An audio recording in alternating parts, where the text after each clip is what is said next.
Hello. First of all, I want to thank Eric Suter and the rest of the organizing committee for inviting me here to present our work on geosteering. I also want to thank my co-authors, Andrew, Ryder, Sophia, and Morten. The work in geosteering has been traditionally going from 1D near wellbore to 2D and now to 3D. That is why there is so many interesting talks today, actually 4 out of 6, which have 3D in them. However, in my presentation, I want to talk about something else, another dimension. That is the uncertainty. So at this point, I will promise not to talk about 3D and also not to talk about complex geology. Instead, I will define a very simple example which we can tinker with. When we talk about uncertainty, it's very important to talk about the context of the uncertainty, and I will talk about the uncertainty in the context of the decisions. Whenever we talk about the decision, we need to start with the objective, and for geosteering, it is to maximize the NPV of the well. I will approximate the NPV in terms of points, and here we have one layer which contains oil, and you get H NPV points for every meter that you drill in that layer. If you drill at the top part, which is best for production, you get 2 H points. And there is a negative C points for every meter you drill. So this example looks trivial. To make it more exciting, we add another layer. And now your task is to choose the layer and when to land. That is even more complex when you think that there is uncertainty about the layer boundaries. In NORCE, we like to represent the uncertainty as an ensemble of realizations. So here, all my realizations have 2 sand layers, possible pinch-in, high contrast, but no faults, as promised. So if we consider an overprint of all of them, that gives us the blurry picture that you see in the left. So now to the main question of the presentation, man versus machine, how we handle uncertainty and decisions. We've set up out of the way. I will first start talking about the machine, and the discussion will get a little technical. And afterwards, I will start talking about humans, which humans tend to like more. So in 2018, I have presented this workflow that we have developed. And it consists of 2 parts, the update loop and the decision optimization. The workflow is centered around this Earth model, which I showed you previously, which consists of an ensemble of realizations.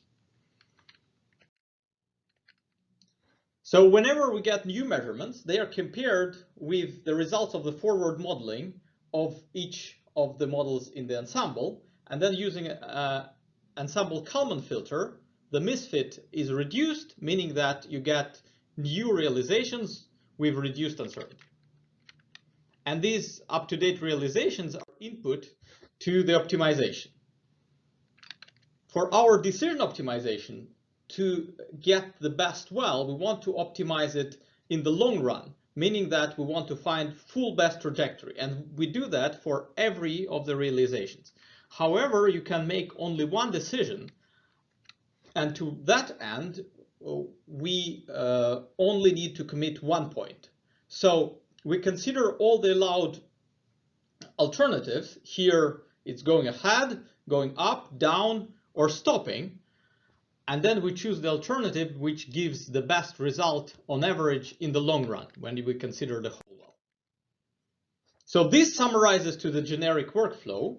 And we have been playing with this workflow for some years now. However, since I promised not to talk about 3D or anything advanced in this presentation, you can go and find our papers on geosteering.no. So now the machine versus our example.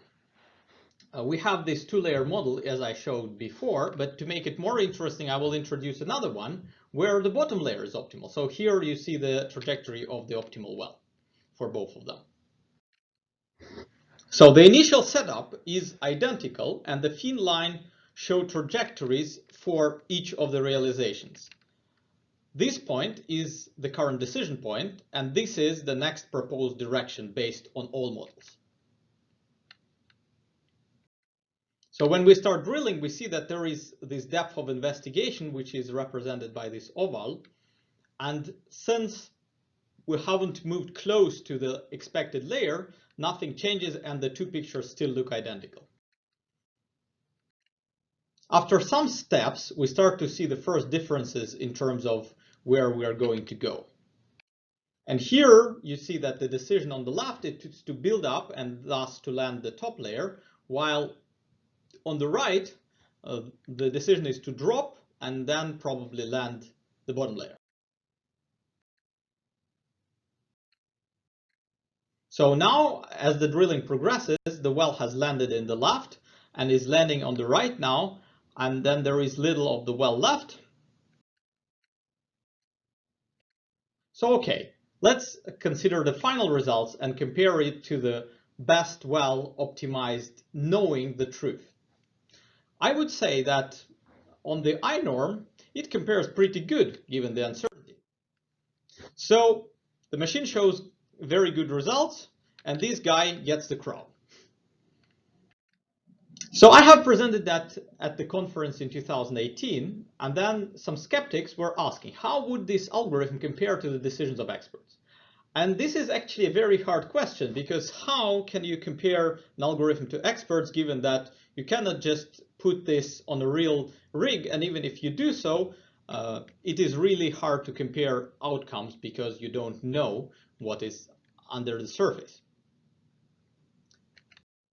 Luckily, in 2019, we had a room full of experts at geosteering and formation evaluation workshop, which we organized. And challenge was accepted. So there we have presented geosteering competition the NORCE way.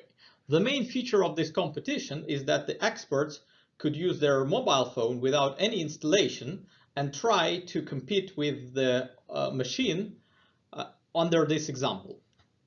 So you would ask me, if it is online and doesn't require any installation, can we try it now? And the answer is absolutely yes. So it will be available after the workshop at geosteering.no. So in the competition, you will make decisions. The goal is the same as for the machine. You need to maximize the NPV of your well, and the scoring is as before. You get H points for every meter in the sand layer, 2 H points when you're in the sweet spot, and then C negative points for every meter drilled. The game consists of turns, similar to what you have seen with the machine. And on each turn, you can plan ahead and replan, and you must make a decision. So how to plan ahead? You simply move your cursor by the arrow keys, like that. For the selected point, you can change the deep with the slider, plus minus 2 degrees, same as the machine. And you're limited by the 90 degrees. So to be able to see the limits more easily, the interface provides you with this dashed line. You also can plan stopping if needed, and it will cut the rest of the well. After you did your planning, for each turn, make the decision. So it's either the direction to drill or the decision to stop. So you steer with the slider, stop with the button, and then finalize the decision by pressing the top button. To get the best score, however, you need to make informed decisions. So first you can change your plan ahead, as we discussed before, then you evaluate your score, and then in this diagram in the bottom of your screen, you will see the new distribution in blue. So the distribution has P10, P50, P90, and you can choose your strategy the way you like. You can also highlight part of the ensemble which corresponds to a percentile or to a set of percentiles here, for instance, between 60 and 70. Then you can think if you can do better. If yes, then you can replan. In the new competition, you will be also able to undo your decisions. So whenever you are happy with the way your plan looks, you commit your decision to drill or to stop.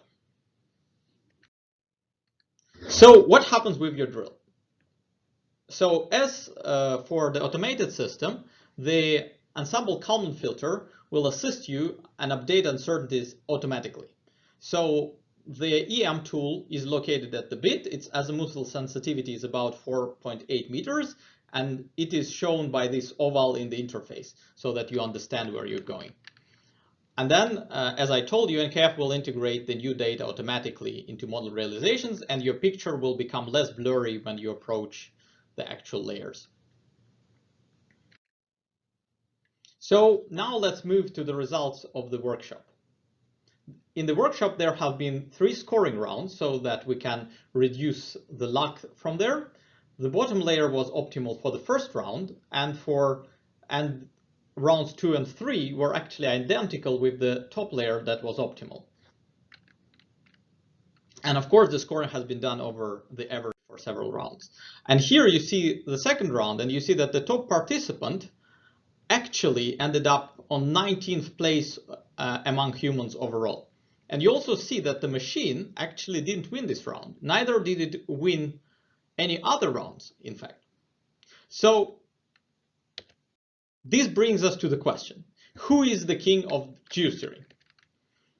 And the prize goes to someone with the nickname David S. Larson. He has the highest total over 3 rounds. So the machine takes the 3rd place. However, no one can beat it in more than 1 round. For that, the bot gets a little lousy crown. Now let's come to what we have learned from that competition. So what are the strong sides of the man and the machine? So a person can get very good results in a single round using experience and intuition. However, the machine has predictability and repeatability, which means that it will give consistently good results with more wells that are drilled. Now, a person finds that the overprint display is most useful and intuitive. On the other hand, the machine actually never used it and only used uncertainty diagram. At the same time, it was able to do up to 50,000 evaluations for each decisions, which is impossible for a human. So while the people are not very good in quantifying uncertainty, they have very good intuition. So we started with the question, man versus machine. But actually, while working on it, we made a system which is usable by both the agents who are man or machine, which is a win-win situation. With that, I want to welcome you to a geosteering competition the NORCE way, which in 2020 needs to happen online, and it will be available for both people and robots. So the prizes are sponsored by NORCE, and this presentation was getting support from Project Geosteering for IOR, supported by the Research Council of Norway, Equinor, War Energy, Aker BP, and Baker Hughes. Thank you.